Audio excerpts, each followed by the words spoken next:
Monsieur Ludovic Pouille, bonjour. Vous êtes ambassadeur de France aux Émirats arabes unis. Est-ce que vous pouvez nous parler de ce que la francophonie représente pour vous? En tant qu'ambassadeur de France auprès de l'État des Émirats arabes unis, la francophonie est une notion qui m'est naturellement très chère. Alors la francophonie, ça désigne tout d'abord les hommes, les femmes qui partagent la langue française. Mais la francophonie, c'est au-delà de la langue française un certain nombre de valeurs. Les valeurs que nous transmettons en tant que francophones à travers le monde. Le dialogue, l'amitié entre les peuples, la richesse, la diversité culturelle, la coopération. Le président de la République l'a souligné à l'occasion du sommet d'Erevan en octobre 2018, avec 88 États membres et avec 300 millions de locuteurs sur les 5 continents, eh bien, la francophonie, c'est une grande famille aux dimensions de la planète. Et le président disait, elle est tellement diverse qu'elle est un défi à l'imagination. Alors la francophonie avec un grand F désigne également le dispositif institutionnel qui est voué à promouvoir le français, à mettre en œuvre une coopération politique, éducative, économique, culturelle entre les 88 États membres de l'Organisation internationale de la francophonie. L'OIF, qui existe depuis 1970, fête ses 50 ans cette année. Joyeux anniversaire à l'OIF. Monsieur l'ambassadeur, est-ce que vous pouvez nous parler du développement de la francophonie aux Émirats arabes unis? Alors en 2020, les Émirats arabes unis fêtent également un anniversaire, puisque ça fait 10 ans qu'ils ont intégré l'OIF, tout d'abord en tant que membre observateur en 2010, et puis accédé en 2018 à Erevan au statut de membre associé de la francophonie. Cette adhésion ouvre des perspectives nouvelles de coopération et favorise plus encore le développement de partenariats entre, bien sûr, les Émirats et la France, mais aussi entre les Émirats et tous les pays francophones. Rappelons que le pays accueille la plus importante communauté française dans la région du Golfe, 30 000 ressortissants, mais aussi la plus grande communauté francophone de la région, plus de 300 000 locuteurs. C'est donc tout naturellement que les Émirats arabes unis ont manifesté cet intérêt grandissant pour la culture et la langue française.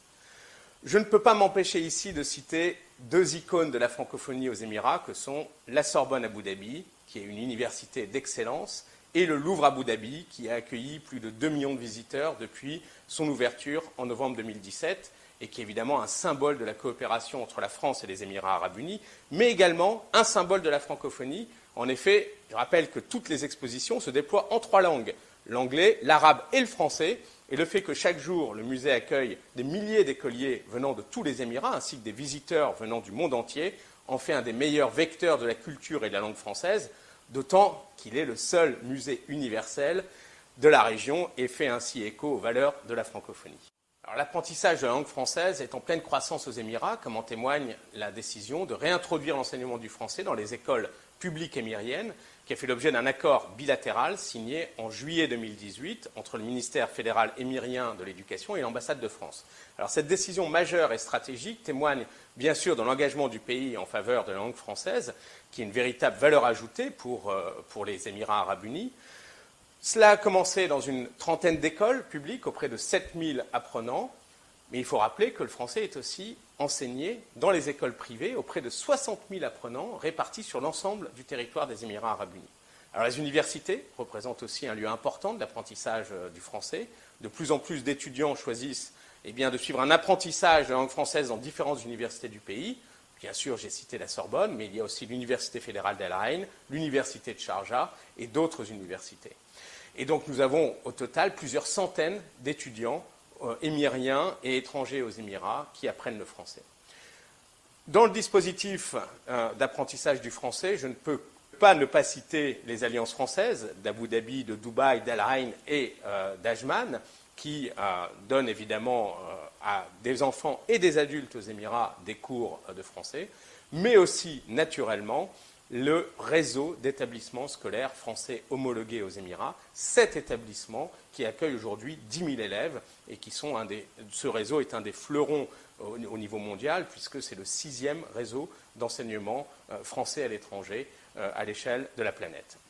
Enfin, les médias jouent un rôle important et je suis personnellement très heureux de constater qu'une radio émirienne, Star FM, a décidé de mettre en place quotidiennement de 8h du soir à 11h du soir une plage francophone dédiée à la culture, à la musique, au débat en français Et je vous invite évidemment toutes et tous aux Émirats Arabes Unis à vous connecter sur Star FM chaque jour entre 8h et 11h du soir.